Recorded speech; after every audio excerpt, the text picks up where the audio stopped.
यो question class 12 business म्याथबाट लिएको हो एप्लिकेशन्स अफ डेरिभेटिभ भन्ने च्याप्टरबाट। यहाँ हेर्न सकिन्छ the demand and the supply function for a commodity is given by p is equal to root under 100 minus q square. यो demand function दिएको छ and supply function is given q is equal to 2p minus 10 where p is the price and q is the quantity.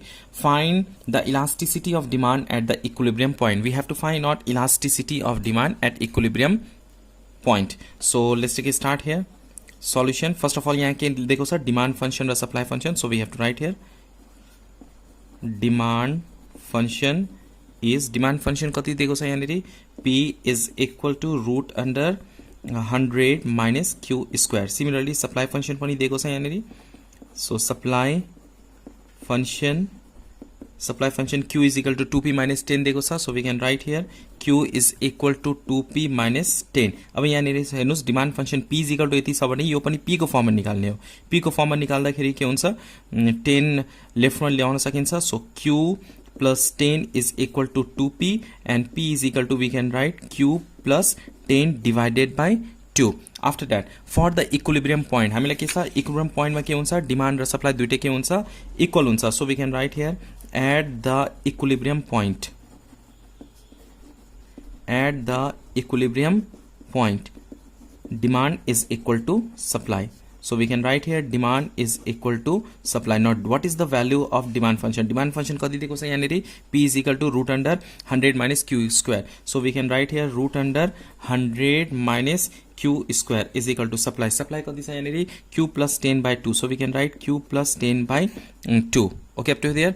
अब यो route remove गर्नलाई के गर्नुपर्छ squaring both side गर्दाखेरि यहाँनेरि के भयो 100 minus Q square. यसलाई स्क्वायरिङ गर्दाखेरि के हुन्छ Q plus 10 को होल स्क्वायर हुन्छ. So we can write here Q plus 10 को होल स्क्वायर र 2 को स्क्वायर भनेको 4 भयो. अब क्रस मल्टिप्लाई गरिदिने 4 into 100 400 minus 4 into Q square 4Q square is equal to Q plus 10 whole square को फर्मुला युज गर्ने a square plus 2ab plus b square को. So a square plus 2ab 2 into Q into 10 के हुन्छ 20Q plus b square 10 को square भनेको 100 भयो. अब यसलाई अरेन्ज गर्ने लाइक टर्म्सहरु अरेन्ज गर्नुपर्छ.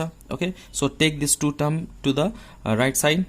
So Q square plus 20Q plus 100 minus 400 छ भने minus 400 हुन्छ minus 4Q square छ भने plus 4Q square is equal to 0.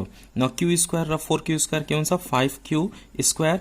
यहाँ 20Q छ. So we can write here plus 20Q यो दुईटा सब्ट्र्याक्ट गर्ने minus 300 is equal to 0. अब यहाँ हेर्नुस् कमन लिन सकिन्छ 5 20 300 छ भने 5 कमन लिन सक्यो. रिमेनिङ Q square plus 5 4 जा 20Q minus 5 6 जा 30 0 is equal to 0. अब 5 यो 0 को तल आउँछ 0 by 5 भनेको 0. So we can write Q square plus 4Q minus 60 is equal to 0. अब हामीलाई त्यस्तो नम्बर चाहियो जसको मल्टिप्लिकेसन 60 र सब्ट्र्याक्सन गर्दा 4 हो.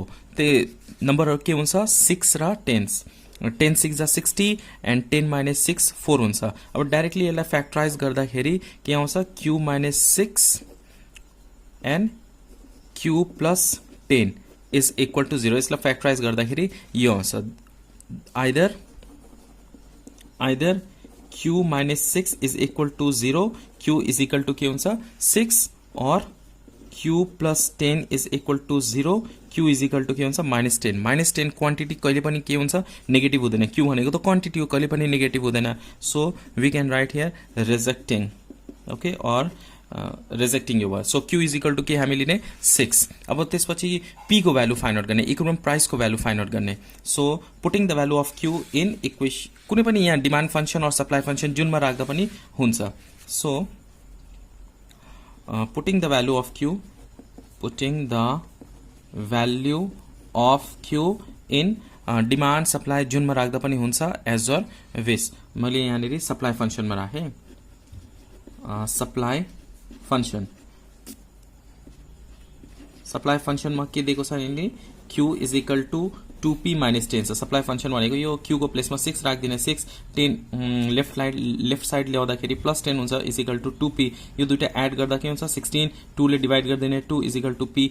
therefore p is equal to के भयो यहाँनेरि 8. सो इक्विलिब्रियम पोइन्ट भनेको के हुन्छ 8 अनि 6. So we can write here equilibrium point is equal to 8 6 equilibrium point क्या आएको sorry 6 8 first quantity then this one so 6 8 okay equilibrium point u आएको छ p अनि q को भ्यालु u आयो अब हामीलाई के फाइन्ड आउट गर्नुपर्ने look at here we have to find out elasticity of demand formula find out गर्नुपर्ने so now we have to use formula of elasticity of demand elasticity of डिमान्डको formula थाहा हुनुपर्छ elasticity of demand भनेको formula के हुन्छ dq by dp into p by q so हामीले यहाँनिर differentiating demand फंक्शनलाई के गर्ने डिफ्रेन्सिएटिङ गर्ने with respect to q so demand function first write on here demand function is यहाँनिर के दिएको छ p is equal to root under 100 minus q square okay up to here now यसलाई differentiate गर्ने with respect to q so root remove गर्दाखेरि के हुन्छ 100 minus q square whole power 1 by 2 so let's write down here differentiating both sides with respect to q यहाँ के हुन्छ dp by dq is equal to d by dq या 100 minus q square whole power 1 by 2 अब यसलाई differentiate गर्ने कसरी गर्न सकिन्छ लुक एट हियर यहाँनिर 100 minus q square power 1 by 2 so we can write here 100 minus q square whole power 1 by 2 अब यहाँनिर बेसमा के छ 100 minus q square so we can write here d 100 minus q square using chain rule अब फेरि यो same to same माथि लेख्नुपर्छ 100 minus q square divided by dq किनभने बेस इक्वल बनाउने हो अब यसको डेरिभेटिभ निकाल्दा 1 by 2 अगाडि आउँछ 1 by 2 यसको डेरिभेटिभ के हुन्छ 100 minus q square whole power 1 by 2 मा 1 सब्ट्र्याक्ट गरिदिने सो माइनस 1 by 2 हुन्छ यसको 100 को डेरिभेटिभ 0 भयो अनि माइनस q स्क्वायर को डेरिभेटिभ के हुन्छ माइनस 2q हुन्छ ओके सो 2 and 2 क्यान्सल हुन्छ here power 1 by 2 छ भने यो डिनोमिनेटर मा आउँछ so we can write here 100 minus q square into minus q so we can write here minus यो 1 by 2 ने whole power 1 by 2 ने हुन्छ just negative into positive so we can write q divided by root under 100 minus q square यो 1 by 2 भनेको त root under हो यति भयो सो dp by dq कति आएको छ माइनस q by this अब इलास्टिसिटी अफ डिमान्ड को फर्मुला के छ dq by dp हामी के निकालेका छौं यहाँनिर dp by dq अब dq by dp कसरी यो रेसिप्रोकल निकाल्दाखेरि यो पनि इन्टरचेन्ज गरिदिने देयरफोर dq by dp निकाल्दाखेरि यो तलको माथि माथिको तल गरिदिने so we can write here root under 100 minus q square divided by q अब बल्ल फर्मुला युज गर्नुपर्छ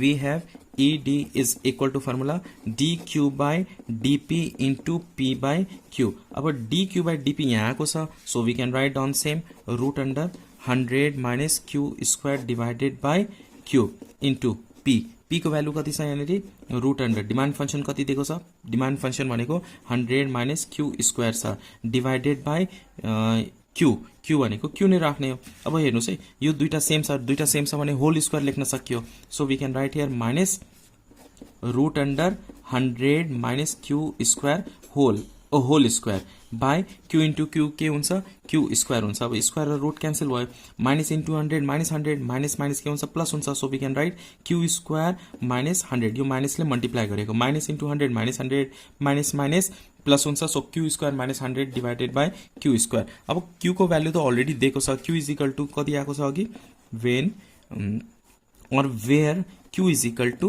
6 just q को value put गरिदिने यहाँनिर so what we can write on ed elasticity of demand is equal to 6 square minus 100 divided by 6 square भनेको 36 minus 100 by 36 यो just subtract गर्ने कति आउँछ